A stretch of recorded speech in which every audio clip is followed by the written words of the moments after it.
முதல்வர் ஸ்டைலியே சொல்லணும்னா, பொய்யிலேயே பிறந்து பொய்யிலேயே வளர்ந்த புலவர் பெருமானே, கொஞ்சம் அத திருத்தி சொல்றேன், புலவர் பெருமானே.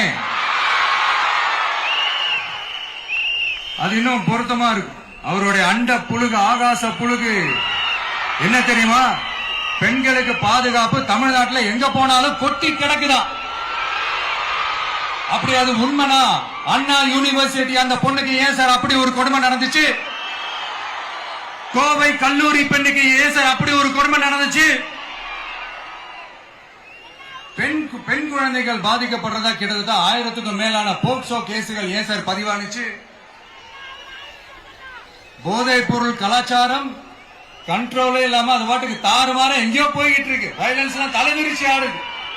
அதுக்கு ஒரு ரீசெண்ட் எக்ஸாம்பிள், அந்த ரயில்வே ஸ்டேஷன்ல அந்த சிறுவர்கள் எல்லாரும் சேர்ந்து செஞ்ச அந்த சம்பவம். சட்டம் ஒழுங்கு சரியா இருந்தா ஏன் சார் இப்படி எல்லாம் நடக்குது? சட்டம் ஒழுங்கு சரியா இருக்கணும்னா முதல்ல தமிழ்நாட்டுக்கு ஒரு டிஜிபி வேணும் சார். எங்க சார் போனார் அவரு? எங்க அவரு? சும்மா இந்த ஆக்டிங் ஆபீசரை வச்சுக்கிட்டு அரசாங்கத்தை நடத்தினீங்கன்னா இப்படிதான் சட்டம் ஒழுங்கு சந்தி சிரிக்கும். முதல்ல தமிழ்நாட்டுக்கு ஒரு டிஜிபியை போடுங்க சார்.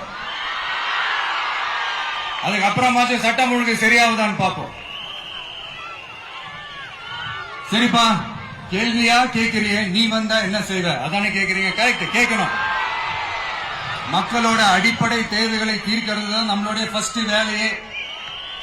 அதை தீர்க்கிறதுக்கான அந்த தேடி போறது, அதோட சொல்யூஷனை தேடி போறதுதான் நம்மளுடைய ஃபர்ஸ்ட் அஜெண்டாவே.